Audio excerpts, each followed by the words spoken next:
Tu as le pouvoir! Alors choisis le prochain film en fin de vidéo.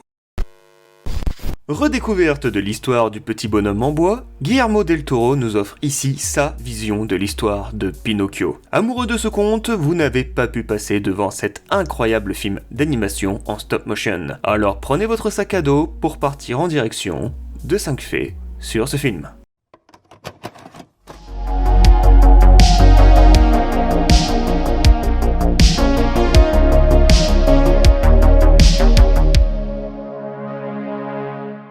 Référence.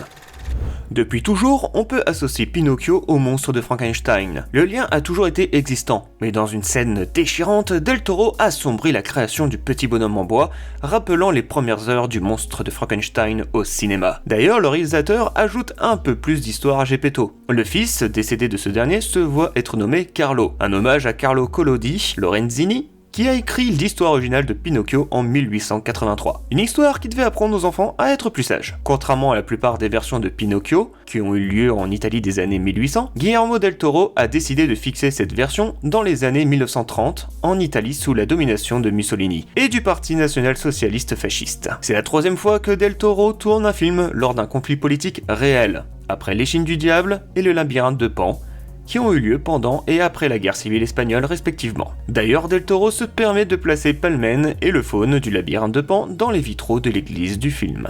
Geppetto et son histoire. Ce n'est pas la première adaptation de Pinocchio à élargir l'histoire de Geppetto en ajoutant la perte de sa propre famille. La mini-série italienne Les Aventures de Pinocchio, de 1972, a fait quelque chose de similaire en faisant de Geppetto un veuf et de la Fée Bleue le fantôme de sa défunte épouse. Ce feuilleton sera ensuite remonté pour une exploitation en salle sous le même nom. Pinocchio et Jésus. Il existe de nombreuses comparaisons avec Pinocchio et avec Jésus dans les films. Il se lève d'entre les morts, est crucifié sur une croix quand Volpe tente de le brûler, et il perd son bras gauche, le même bras qui a été détruit sur le crucifix au début avec Jésus. La fin du film nous montre d'ailleurs un Pinocchio marchant vers l'horizon comme vers une vie éternelle. Un travail intéressant qui prouve une fois de plus l'immense travail de concept autour du conte. Scandale au Mexique.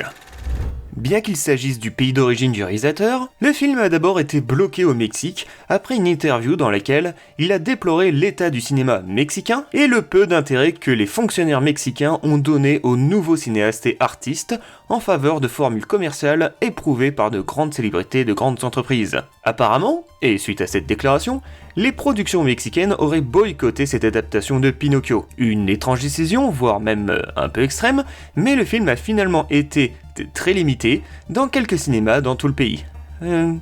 Dur la vie de réalisateur. Une autre vision.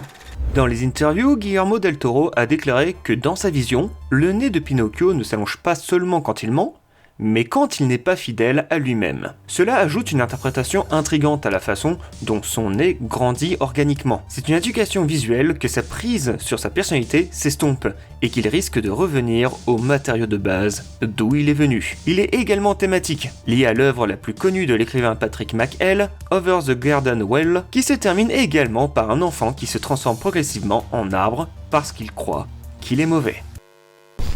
Voilà pour ce magnifique film, j'espère que cet épisode vous a plu. Vous pouvez lâcher un petit like et vous abonner si ce n'est pas fait. Pour le prochain épisode, je vous laisse le choix entre ces deux films. Mettez votre préférence dans les commentaires, je vous dis à très bientôt. Salut les amis de YouTube.